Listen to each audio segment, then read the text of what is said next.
क्या है ट्रस्ट का बायलॉज? इस्तीफा स्वीकार करने के लिए 2/3 बहुमत अनिवार्य। 14 सदस्यों में से 2 ने दिया इस्तीफा, बचे 12 सदस्य लेंगे फैसला। पद और दायित्व से मुक्त होने के बाद भी चंपत राय ट्रस्ट के सदस्य बने रहेंगे। बायलॉज में केवल पदमुक्ति का प्रावधान है। भैयाजी जोशी आरएसएस, दिनेश चंद्र वीएचपी, बजरंग लाल बांगला और मिलिंद परांडे, क्या इन्हें वोटिंग राइट मिलेगा? अयोध्या में रामलला के भव्य मंदिर निर्माण के बीच चंदे की कथित हेराफेरी के आरोपों ने देश की सियासत और आस्था के गलियारों में तूफान खड़ा कर दिया है। आरोप है कि इसी तपिश के बीच आगामी 6 जुलाई को श्री राम जन्मभूमि तीर्थ क्षेत्र ट्रस्ट की पहली और सबसे बड़ी आपात बैठक होने जा रही है। चर्चाएं तेज है कि इस बैठक में ट्रस्ट के महासचिव चंपत राय और ट्रस्ट के अनिल मिश्रा के इस्तीफे पर आर पार का फैसला हो सकता है। चढ़ावा चोरी में कथित बरामदगी। अविनाश शुक्ला के पास 20,39,220 रुपए और 1,121 अमेरिकी डॉलर करीब 1,06,667.10 रुपए, एक चांदी जैसे धातु सोने की 2 चेन और एक अंगूठी मिली है। अनुकल्प मिश्रा के पास 16,82,040 रुपए मिले हैं। लवकुश मिश्रा के पास 14,25,000 रुपए मिले हैं। रमाशंकर मिश्रा के पास 7,32,170 रुपए मिले हैं। रामशंकर यादव टिन्नू के पास 1 लाख रुपए मिले हैं। मनीष पांडे के पास 18,07,063 रुपए मिले हैं। मनीष यादव के पास 2 लाख रुपए मिले हैं।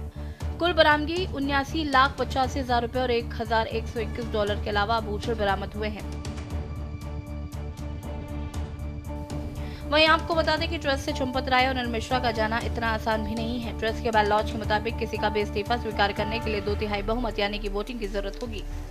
14 में से 2 सदस्यों के इस्तीफे के बाद अब 12 सदस्यों की राय बेहद अहम मानी जाएगी। इस बैठक में संघ के भैयाजी जोशी और वीएचपी के दिनेश चंद्र के साथ साथ मिलिंद परांडे, बजरंग लाल बांगला को भी आमंत्रित किया जा सकता है। अगर इन्हें वोटिंग का अधिकार मिला तो बाजी पलट भी सकती है। आपको याद दिला दें कि इससे पहले ऐसी वोटिंग सिर्फ रामलला की मूर्ति के चयन के वक्त हुई थी। अब अरुण योगीराज की प्रतिमा को चुना गया था। ठिकरा टुन्नू पर एसआईटी के रडार पर ऑडिट। सूत्रों के मुताबिक जांच एजेंसियों की पूछताछ में ट्रस्टी अनिल मिश्रा ने खुद को इस मामले से पूरी तरह अलग बताया है। उन्होंने इस पूरी गड़बड़ी का ठिकरा टिन्नू यादव नाम के एक व्यक्ति पर रिपोर्ट दिया है। हालांकि अनिल मिश्रा ने यह जरूर माना है कि ट्रस्ट के स्तर पर निगरानी में बड़ी हुई थी। अब एसआईटी और अन्य जांच एजेंसियां ट्रस्ट के वित्तीय रिकॉर्ड, भुगतान प्रक्रिया और दान से जुड़े दस्तावेजों की बारीकी से पड़ताल कर रही हैं। एसआईटी का मुख्य फोकस ये समझना है कि वित्तीय लेन देन की प्रक्रिया में ऐसी कौन सी खामियां थी। पिछले 5 वर्षों के ऑडिट रिकॉर्ड, लेखा जोखा और दस्तावेजों का मिलान किया जा रहा है। आपको बता दें कि ट्रस्ट के महामंथन में सिर्फ संघ या वीएचपी नहीं बल्कि देश के बड़े संतों और ट्रस्ट के अध्यक्ष महंत नृत्य गोपाल दास, जगत गुरु वासुदेवानंद सरस्वती और स्वामी गोविंद देवगिरी के ग्रुप पर भी सबकी निगाहें टिकी हैं। वहीं इस चंदा विवाद ने विपक्ष को सरकार और ट्रस्ट को घेरने का सबसे बड़ा हथियार दे दिया है। संसद से लेकर सड़क तक सरकार पर तीखे हमले जारी हैं। राजनीतिक पंडितों की माने तो चंदा चोरी का एक कथित मामला सिर्फ एक प्रशासनिक जांच तक सीमित नहीं रहने वाला। 2027 में होने वाले उत्तर प्रदेश के विधानसभा चुनाव में मुद्दा सत्ता पक्ष और विपक्ष के बीच सबसे बड़ा चुनावी अखाड़ा बनने जा रहा है। उनकी चिढ़ तो है कि अयोध्या इतनी सुंदर कैसे हो गई। उनकी चिढ़ तो ये है काशी विश्वनाथ धाम इतना सुंदर कैसे हो गया। उनकी चिढ़ तो है मां विंध्यवासिनी का धाम इतना अच्छा कैसे हो गया। और उनकी चिढ़ तो है कि प्रयागराज का वैभव महाकुंभ के नाम पर देश और दुनिया को अपनी ओर कैसे आकर्षित कर दे रहा है। उनकी चिढ़ है नैमिषारण्य के विकास को लेकर, मथुरा वृंदावन को लेकर, सुख तीर्थ को लेकर, और जो हमारे विधायकों के द्वारा हर एक पौराणिक स्थल को और विरासत से जुड़े हुए स्थलों के पुनरुद्धार का कार्य हो रहा है। इसको बाधा बन करके इनको रोकने की उनकी चिढ़ थी। जब कुछ नहीं कर पा रहे हैं तो अब अपने अनुसार फिर वे वही झूठ का सहारा लेकर के कुछ ना कुछ तो बोलेंगे। जो जनता ने वोट से बचा लिया, जो जनता ने वोट से संविधान बचा लिया था, अब बीजेपी सांसदों को तोड़ करके संविधान बदलना चाहती है। और ये बड़ा सवाल है। और यूं तो हम कहें कि मर्यादा का पहला नाम तो पहला भगवान प्रभु श्री राम है और दूसरा नाम मर्यादा का संविधान है।